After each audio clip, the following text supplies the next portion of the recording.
Good morning students, मैं Lokesh Saini BSc final year की chemistry की क्लासेज में आपका स्वागत करता हूं। आज हम बात करने वाले हैं रमन स्पेक्ट्रोस्कोपी में क्वांटम सिद्धांत की। पिछली क्लास में हमने देखा था रमन प्रभाव के लिए चिरसम्मत सिद्धांत या फिर classical theory of Raman effect. देखो, जो हमने क्लासिकल थ्योरी बताई थी वो अच्छी तरीके से रमन प्रभाव को नहीं बता सकती है। ठीक है, तो हमने क्या किया, रमन प्रभाव का क्वांटम सिद्धांत दिया।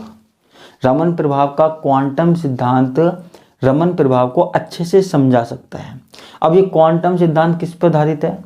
क्वांटम सिद्धांत पे आधारित है, जो हमने पहले पढ़ा हुआ है फर्स्ट यूनिट में, तो वहाँ पे उसी की बात चल रही है। तो आज भी हमें उसी की बात करनी है। तो ये नया सिद्धांत है, ये अच्छे से एक्सप्लेन कर सकता है, ये रमन प्रभाव को अच्छे से एक्सप्लेन कर सकता है।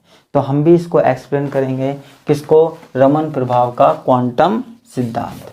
ठीक है, तो चलिए देखते हैं कि रमन प्रभाव का क्वांटम सिद्धांत आखिर है क्या। ठीक है, देखो यहां पे लिखता हूं, क्वांटम सिद्धांत द्वारा आपको पता है ना, रमन प्रभाव की व्याख्या की जा सकती है। क्वांटम सिद्धांत द्वारा रमन प्रभाव की व्याख्या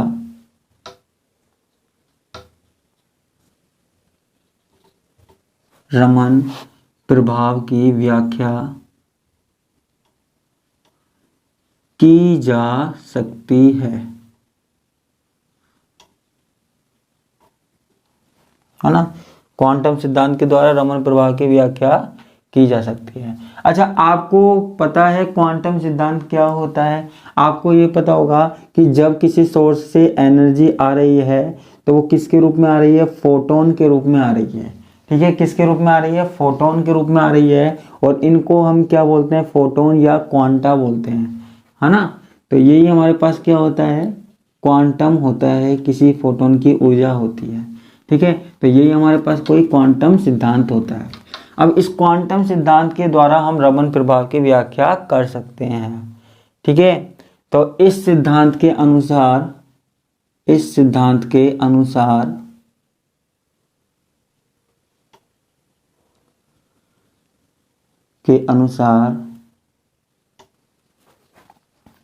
रमन प्रभाव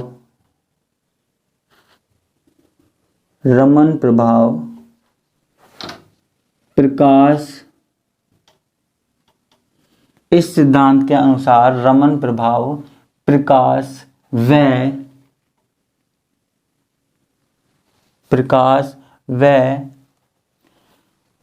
पदार्थ के अणु के मध्य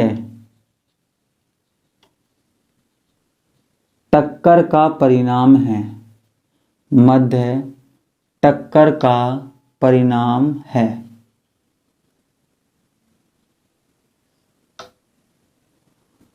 ठीक है, पदार्थ के अणु के मध्य क्या है? टक्कर का परिणाम है। देखो हमारे पास, अब ध्यान दीजिएगा हम किस तरीके से निकालते हैं। देखो हमारे पास ये कोई पदार्थ का अणु है। ठीक है, ध्यान से देखिएगा, पदार्थ का अणु है, कोई फोटोन आया, है ना, कोई फोटोन इस तरीके से आया और किससे टकराया? पदार्थ के अणु से टकराया। और फिर इस तरीके से क्या हो गया? यहां से टकराया और यहां से निकल गया। ठीक है, ये क्या हो गया? प्रकीर्णित हो गया, है ना। तो अब देखो, जब ये पदार्थ से फोटोन टकराया, है ना, एक फोटोन टकराया और फोटोन क्या हो गया? प्रकीर्णित हो गया, स्कैटर्ड हो गया। अब हमको क्या देखना है कि टकराने से पहले फोटोन की ऊर्जा कितनी थी और टकराने से बाद कितनी ऊर्जा थी। ठीक है, उससे ही हम रमन प्रभाव को समझा सकते हैं। ठीक है, तो देखो जब हमने रमन प्रभाव बताया था तो रमन प्रभाव में 3 कंडीशन बताई थी। कौन कौन सी? एक तो हमने क्या बताया था? आपतित विकिरण और प्रकीर्णित विकिरण, है ना, दोनों की आवृत्ति क्या होगी? समान होगी। तो देखो अगर हमारे पास किसी, देखो हमारे पास यहाँ पे 3 स्थितियाँ हो सकती है। पहली स्थिति क्या हो सकती है? पहली स्थिति में क्या हो सकता है कि जो हमारे पास विकिरण आपतित हो रही है और जो विकिरण हमारे पास प्रकीर्णित हो रही है, दोनों समान आवृत्ति की है, दोनों समान आवृत्ति की है। तो H nu is equal to H dash. ठीक है, तो हम टक्कर से पहले की जो आवृत्ति है उसको न्यू से लिख रहे हैं और टक्कर के बाद की आवृत्ति को न्यू डैश से लिख रहे हैं। ठीक है, 3 कंडीशन हो सकती है, अभी उसके बारे में भी हम बात करेंगे। एक कंडीशन तो टक्कर से पहले जो आवृत्ति है वो और टक्कर के बाद जो आवृत्ति है वो सेम होगी, पहली कंडीशन। दूसरी कंडीशन क्या होगी? दूसरी कंडीशन होगी एक तो टक्कर से पहले और दूसरी टक्कर के बाद। टक्कर के बाद जैसे ये यहाँ पे निकले है ना, टक्कर के बाद इनकी ऊर्जा में अंतर आ जाएगा। तो टक्कर से पहले फोटोन की जितनी आवृत्ति है तो हो सकता है टक्कर के बाद फोटोन की जो आवृत्ति है वो कम भी हो सकती है और ज़्यादा भी हो सकती है। तो यहाँ पे ये हो सकता है H nu is greater than H new dash भी हो सकता है और H new less than H dash भी, एच न्यू डैश भी हो सकता है। ठीक है, यानी कि एक कंडीशन तो क्या हुई कि टक्कर से पहले आवृत्ति और टक्कर के बाद आवृत्ति क्या है? समान है। ठीक है, जिसको हम क्या बोल रहे थे? रैले लाइन बोल रहे थे। क्या बोल रहे थे? रैले लाइन बोल रहे थे। और 2 कंडीशन हमारे पास क्या है? टक्कर के पहले और टक्कर के बाद में आवृत्ति अलग अलग हो गई। एक टाइम पर तो क्या हुआ, आवृत्ति टक्कर से पहले वाली आवृत्ति ज्यादा है ना, और टक्कर के बाद वाली आवृत्ति कम है। और एक टाइम पे क्या हुआ, टक्कर के बाद वाली आवृत्ति ज्यादा है। ठीक है, कुछ समझ में आया? ये कंडीशन हो सकती है। अब ऐसा क्यों हुआ वो हमको यहां देखना है।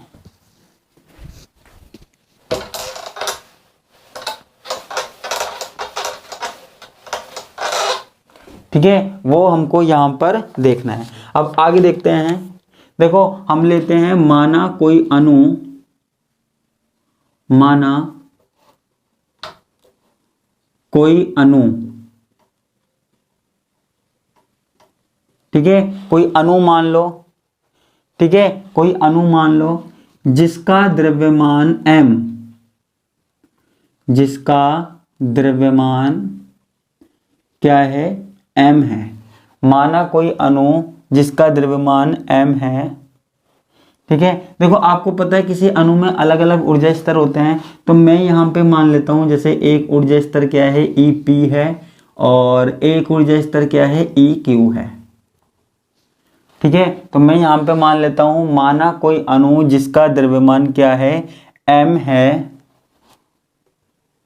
ऊर्जा स्तर, ऊर्जा स्तर EP से, है ना, माना कोई अणु का द्रव्यमान m है, ऊर्जा स्तर EP से, ठीक है, या ऊर्जा स्तर EP में, है ना। देखो यहां पे कोई अणु है जिसका द्रव्यमान क्या है? m है। ठीक है, यहां कोई अणु है जिसका द्रव्यमान क्या है? m है, ऊर्जा स्तर EP में है ना, ऊर्जा स्तर EP में क्या करता है? किसी फोटोन से टक्कर करता है, किसी फोटोन, फोटोन क्या होता है? h new. ठीक है, ऊर्जा स्तर EP में क्या करता है? फोटोन से टक्कर करता है। किससे? फोटोन से टक्कर करता है, फोटोन से टक्कर करता है। ठीक है, कर जाएगा, फोटोन से टक्कर करता है। ठीक है, अब देखो फोटोन से जब टक्कर करा, है ना, तो फोटोन में टक्कर से फोटोन ने अपनी ऊर्जा किसको दी? इस कण को दी, है ना, और कण कहाँ गया? उच्च ऊर्जा स्तर में गया। ठीक है, तो यहां पे लिख सकते हैं अणु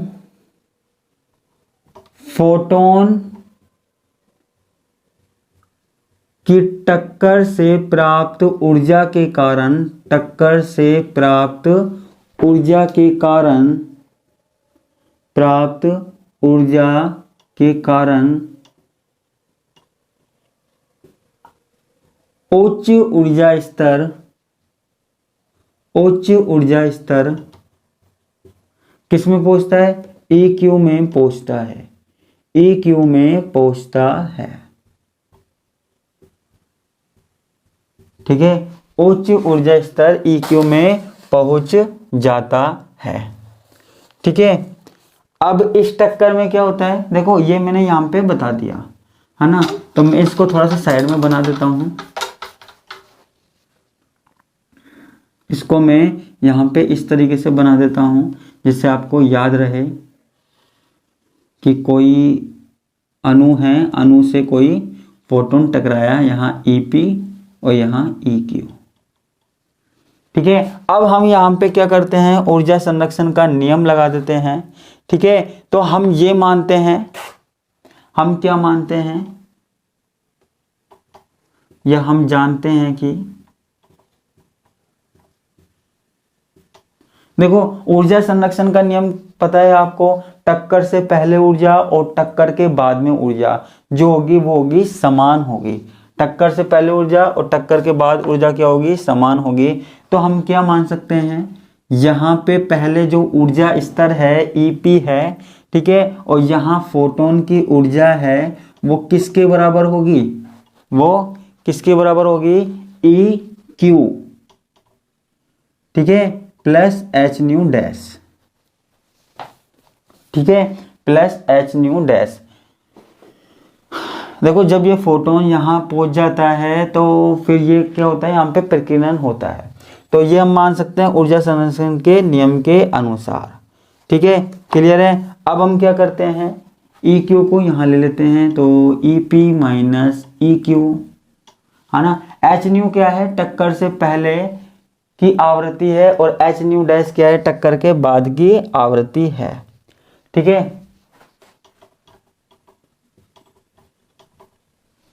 इसको हम लिख सकते हैं न्यू डैश माइनस न्यू और EP माइनस EQ। ठीक है, ये हम लिख सकते हैं। ठीक है, अब देखो न्यू डैश माइनस न्यू को हम क्या लिख सकते हैं? EP माइनस EQ को हम कहाँ ले आते हैं?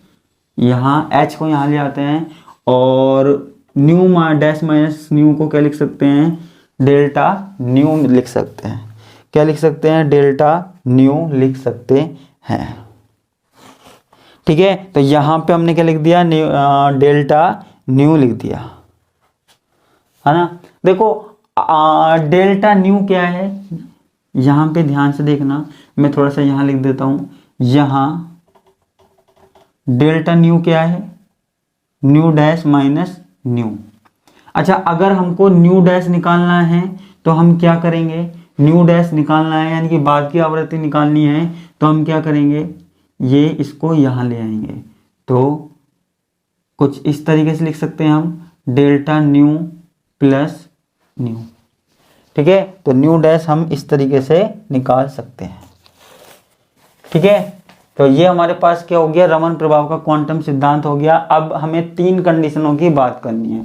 यहाँ पे हमको 3 कंडीशनों की बात करनी है, फिर हम आगे बढ़ेंगे। क्लियर है? तो यहाँ तक उम्मीद करता हूँ यहाँ समझ में आ गया होगा।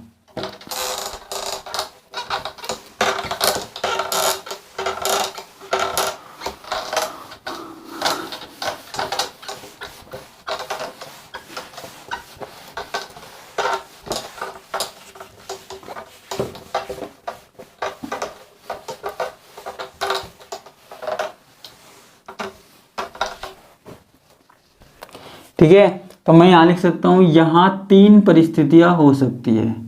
यहाँ 3 परिस्थितियां हो सकती है, परिस्थितियां हो सकती है। ठीक है, 3 परिस्थितियां कौन कौन सी हो सकती है? ठीक है, सबसे पहली परिस्थिति तो कौन सी है? EP बराबर EQ। 2 ऊर्जा स्तर बताए थे मैंने, ठीक है, ठीक है। EP बराबर EQ, EP बराबर EQ का मतलब क्या है कि देखो EP बराबर EQ अर्थात यहां पर क्या है, H न्यू बराबर H न्यू डैश, ठीक है। यहां H nu is equal to H nu dash, मतलब कि अणु और फोटोन के बीच में जब टक्कर होती है, यहां देखिए अणु से कोई फोटोन टकराता है तो टक्कर से पहले जो आवृत्ति होती है ना, टक्कर के बाद भी सेम आवृत्ति होती है, टक्कर के बाद भी जो आवृत्ति होती है ना वो समान होती है। H nu is equal to H nu dash, ठीक है। तो यहां पे मैं लिख देता हूं, इसका अर्थ है कि, इसका अर्थ है कि, इसका अर्थ है कि टक्कर से पहले, टक्कर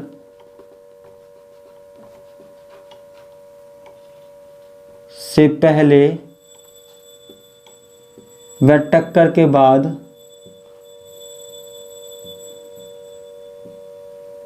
ऊर्जा, टक्कर से पहले व टक्कर के बाद ऊर्जा में कोई परिवर्तन नहीं होता है, कोई परिवर्तन नहीं होता है,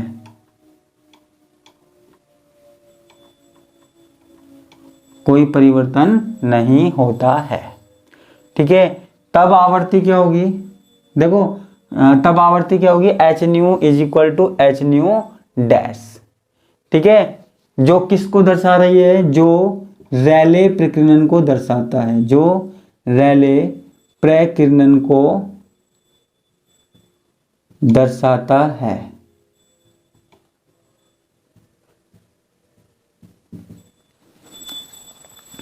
जो किसको दर्शाता है, रैले प्रकीर्णन को दर्शाता है, ठीक है, रैले प्रकीर्णन को दर्शाएगा।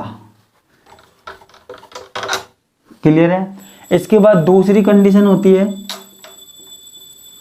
दूसरी कंडीशन क्या होती है, EP is greater than EQ, है ना, यानी कि जो निम्न वाला ऊर्जा स्तर है वो ज्यादा होता है, ठीक है। क्यों, ठीक है, EP क्या होता है, ज्यादा होता है। देखो यहां पे क्या होता है कि EP ज्यादा कैसे होता है, ये कोई अणु है, फोटोन क्या करता है, फोटोन क्या करता है, सबसे पहले तो अपनी ऊर्जा अणु को दे देता है, लेकिन यहां पर क्या होता है, अणु के द्वारा भी ऊर्जा किसको दी जाती है, फोटोन को दी जाती है, अणु के द्वारा भी फोटोन को ऊर्जा दी जाती है, ठीक है। तो यहां पे लिख सकता हूं, इसका तात्पर्य है कि, इसका तात्पर्य है कि, क्या तात्पर्य है कि अणु अपनी ऊर्जा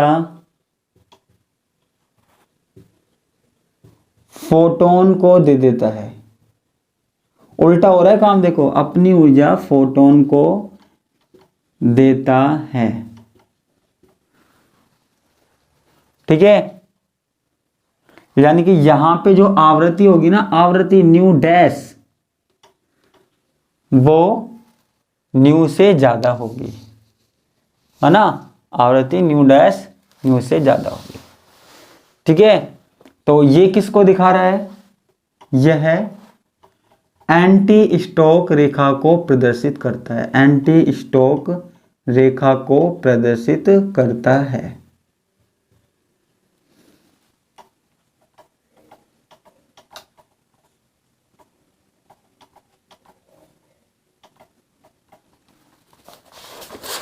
ठीक है।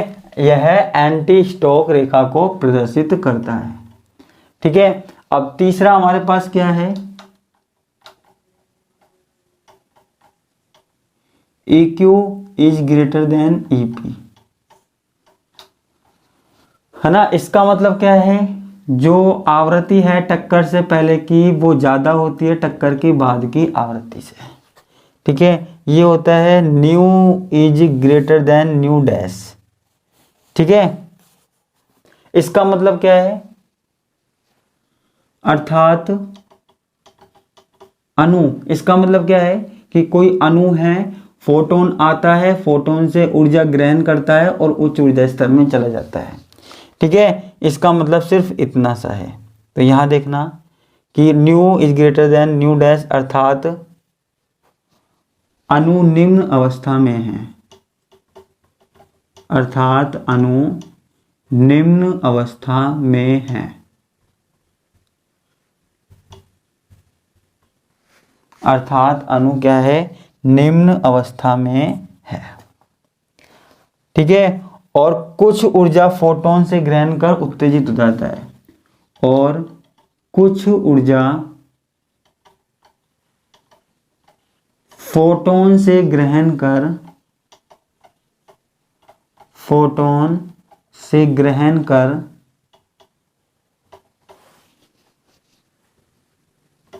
उत्तेजित हो जाता है।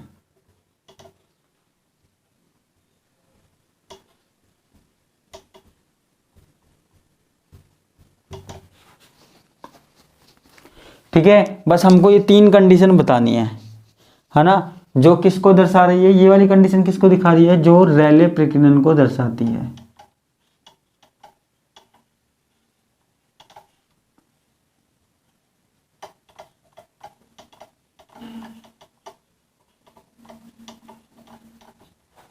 ठीक है, जो रेले प्रकीर्णन को दर्शा रही है। तो हमारे पास क्या होता है, कोई अणु है, उससे फोटोन टकराता है, तो 3 चीजें होती है कि टक्कर से पहले की आवृत्ति और टक्कर के बाद की आवृत्ति क्या होनी चाहिए, समान होनी चाहिए, पहली कंडीशन। दूसरी कंडीशन, टक्कर के बाद की जो आवृत्ति है वो टक्कर से पहले की आवृत्ति से ज़्यादा हो सकती है। ठीक है, और तीसरी कंडीशन, टक्कर से पहले की आवृत्ति टक्कर के बाद की आवृत्ति से ज़्यादा है। ठीक है, तो ये 3 कंडीशन होती है, और ये 3 कंडीशन किस किस को दिखाती है, रैले लाइन को दिखाती है, और स्टोक रेखाओं को दिखाती है, और एंटी स्टोक रेखाओं को दिखाती है ना। और रमन प्रभाव में हम यही पढ़ते थे, है ना। तो इस तरीके से हम क्वांटम सिद्धांत द्वारा रमन प्रभाव की व्याख्या कर सकते हैं। ये मैंने डायग्राम मिटा दिया। तो आपको ऐसा का ऐसा लिखना है, बिल्कुल सेम, कोई प्रॉब्लम वाली बात है ही नहीं। तो ये हमारे पास क्या हो गया, रमन सिद्धांत। तो आज के लिए बस इतना ही, बाकी का हम देखेंगे नेक्स्ट क्लास में। धन्यवाद, नमस्कार, बाय बाय।